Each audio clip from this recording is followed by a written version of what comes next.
शुभ सकाळ मंडळी. नवीन दिवसाची नवीन सुरुवात. उन्हाळ्याचे दिवस सुरू आहेत तरीसुद्धा वातावरण बदल होतो कधी कधी आणि आभाळ वगैरे होतं. तसंच काहीसं वातावरण आहे आमच्या भागामध्ये. त्याच्यामुळे 2 दिवस काही पदार्थ बनवण्यापासून ब्रेक घेतला आहोत. माझ्या सकाळच्या कामाला सुरुवात. सकाळची कामं तर वेळेवर झालीच पाहिजे, नाहीतर ना भरपूर लांबतात कामं आणि काम करायलासुद्धा मग कंटाळा येतो. आपली एक सवय असते ना ह्या वेळेमध्ये झालंच पाहिजे असं.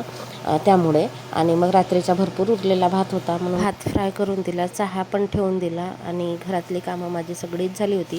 कारण बाजूच्या घरी वड्या टाकायला जायचं होतं आणि एकामेकाचे आमचे कामं करायचं चालू आहे, म्हणजे वड्या वगैरे टाकायचं चालू आहे. त्याच्यामुळे जेवढ्या लवकर होत असेल तेवढे घरातली कामं लवकर करायची आणि मग वड्या वगैरे टाकायला बसायचं.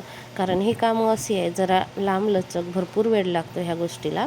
त्याच्यामुळे लवकर आवरून लवकर कामाला लागायचं आणि मग लवकर सुकतातसुद्धा. जेवढ्या लवकर आपण बनवलं वड्या तेवढ्या लवकर सुकतात आणि म्हटलं जातं की एका दिवसामध्ये वडी सुकली तर पटकन शिजते, नाहीतर मग ती पटकन शिजत नाही. आज तर बघा वड्या टाकायला सगळी चिल्लर पार्टीसुद्धा लागली. आपापल्या परीने जसं होईल तसं त्यांना आवड होती टाकायची. मग आम्ही टाकू दिलं, नंतर मोडल्या आणि त्यांच्या वड्या आणि मग आम्ही व्यवस्थित टाकलो. तर ह्या बाजूवाल्या ताई आहेत त्यांच्याच वड्या टाकायचं होतं. तर आज जरा 2 जणी कमी होत्या, आमच्या चाळीतल्याच होत्या. बाहेरच्या 2 होत्या त्या कमी झाल्या होत्या आणि जास्त नव्हतं, त्याच्यामुळे लवकर पण झालं. पण मी माझे घरातली जी सकाळची कामं होती ती करून घेतली पाहिजे. अशा काहीच्या निमित्तानं का होईना एकमेकाच्या घरी जाता येतो, नाहीतर मला ना कोणाच्या घरी जायला जाऊन बसून गोष्टी सांगायला आवडत नाही. मी आपल्या घरातच ठीक असते. एकतर टी व्ही बघा नाहीतर मोबाईल बघा.